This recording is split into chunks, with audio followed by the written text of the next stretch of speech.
In 30 years of covering professional baseball, there are moments that veterans of this sport thought they had seen everything.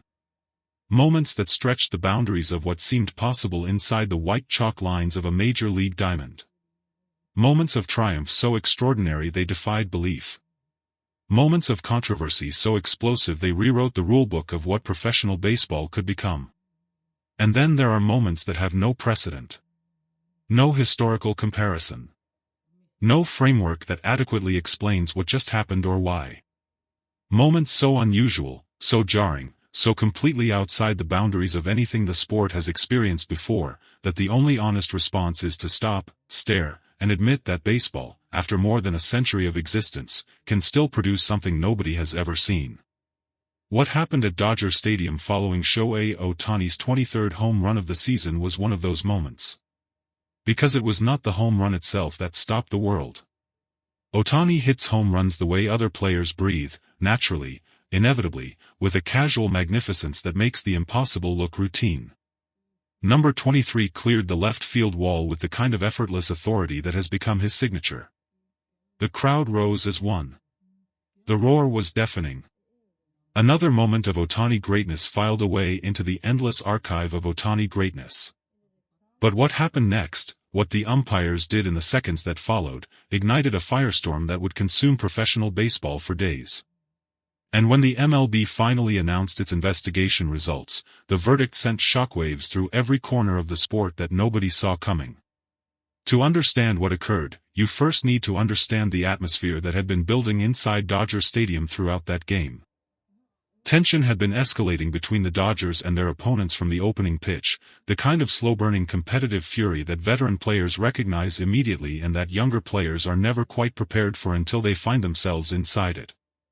Words had been exchanged between dugouts in the early innings.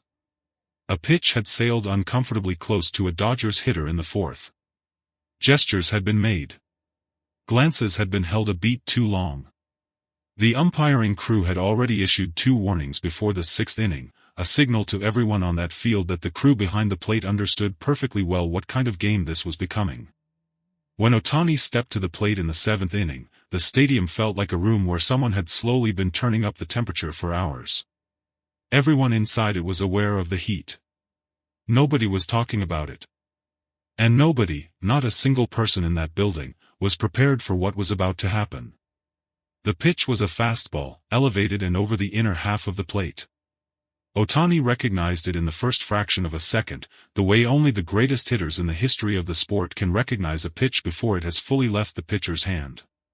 His swing was compact, violent, and perfectly timed. The contact was the kind that needs no announcement. The sound alone told 40,000 people simultaneously that this baseball was not coming back. 23rd home run of the season. The crowd erupted. Ohtani rounded the bases with that familiar, measured pace, never showboating, never slowing, the embodiment of professional excellence even in moments of personal triumph. He touched home plate. His teammates met him at the dugout steps. The celebration was warm but brief, because that is the Dodgers' way, and that is Ohtani's way. And then the home plate umpire signaled for the bat. What happened in the next 90 seconds remains, even now, one of the most discussed and debated sequences in recent baseball history.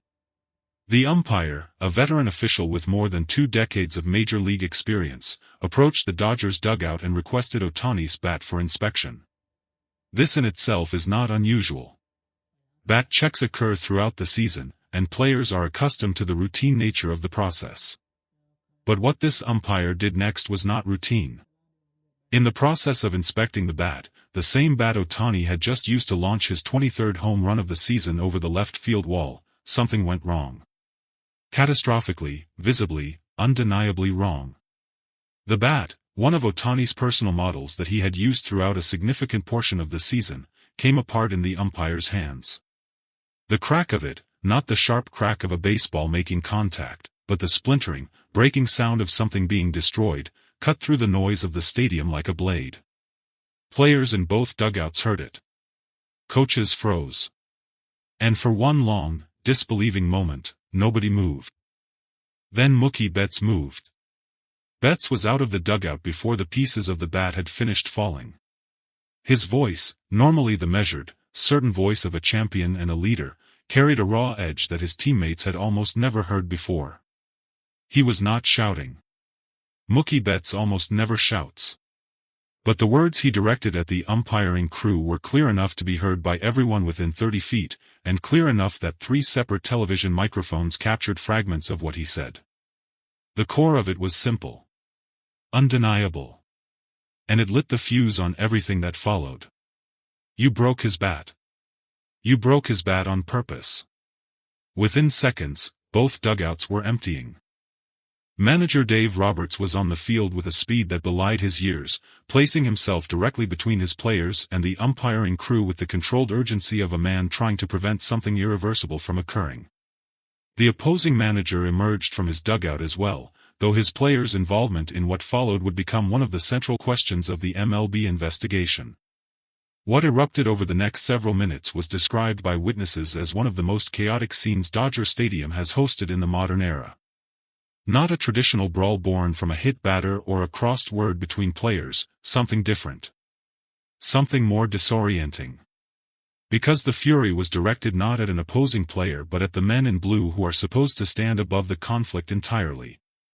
The men whose authority over the field of play is absolute and unquestioned. Until tonight, it had been unquestioned.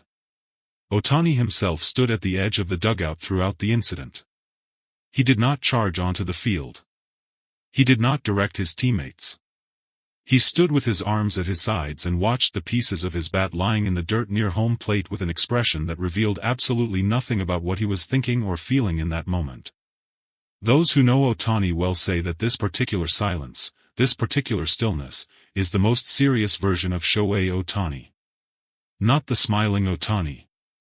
Not the focused, locked-in Ohtani of a crucial at-bat. This was the Ohtani who had gone somewhere deep inside himself and closed the door. 3 ejections were issued before order was restored. 2 Dodgers players and 1 member of the coaching staff were removed from the game. Roberts argued with extraordinary persistence before finally accepting the crew chief's final word and returning to the dugout. As he passed Ohtani on the steps, he placed one hand briefly on his star player's shoulder. He said something quietly that nobody else heard. Ohtani nodded once. Then he went back inside. The MLB investigation was announced within hours of the final out. The league confirmed that it had reviewed footage from all available camera angles, had collected statements from players and coaches on both sides, and had conducted formal interviews with all 4 members of the umpiring crew. The process, the league stated, would be thorough, independent, and without predetermined conclusions. Baseball held its breath for 4 days. When the results were announced, the reaction across the sport was immediate and divided. The league found that the bat's structural integrity had been compromised prior to the incident, meaning the bat was already weakened before the umpire's inspection. The investigation concluded that the umpire did not deliberately destroy Ohtani's bat, but that the handling during inspection had been performed with insufficient care given the bat's condition. The disciplinary consequences were significant. The home plate umpire received a formal suspension, the length of which was disclosed only to the parties involved, though sources familiar with the decision confirmed it was the longest umpire suspension issued in more than a decade.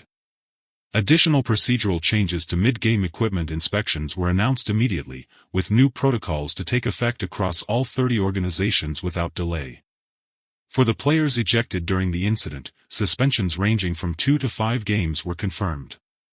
The coaching staff member received a 3-game suspension and an undisclosed fine. In the Dodgers clubhouse, the announcement was received in near silence. Will Smith sat at his locker and read the league's statement twice before setting his phone down and staring at the floor for a long moment. When he finally spoke, his voice was quiet but firm. I respect the process. I respect the league's decision. But I want to be clear, what we felt that night, what we saw happen to Shohei's bat, that was real. The anger we felt was real. And no investigation changes what it felt like to stand there and watch that happen. Freddie Freeman, who had been among the first to emerge from the dugout that night, offered a response that was characteristically measured and complete. The league did its job. We trust that. What matters now is that changes are being made so this doesn't happen again. That's what Shohei deserves. That's what every player in this league deserves. Ohtani addressed the media for the first time since the incident 2 days after the investigation results were released. He sat at the press conference table with perfect posture and that familiar, unreadable composure. He thanked the league for the thoroughness of its investigation. He expressed confidence in the new protocols. He said all the right things in all the right ways. And then, as the press conference ended and he rose to leave, a reporter called out one final question. Shohei, how did you feel watching your bat break? Ohtani paused at the door. He turned, just slightly. And for one brief moment, something passed across his face that was not composure, not calm, not the professional mask he wears so flawlessly in public. It was there for less than a second. Then it was gone. He smiled quietly, said nothing, and walked out the door. But everyone in that room had seen it. And everyone in that room understood. Shohei Ohtani had felt every single moment of that night. Every piece of it. The sound of the bat breaking. The silence of the stadium. The fury of his teammates. The long days of waiting for answers that felt adequate to the weight of what had occurred. He had felt all of it. He simply refused to let the world see it until he was ready. And now, with the investigation closed and the consequences delivered, Shohei Ohtani was ready for exactly one thing. Getting back in the batter's box. Picking up a new bat. And hitting number 24.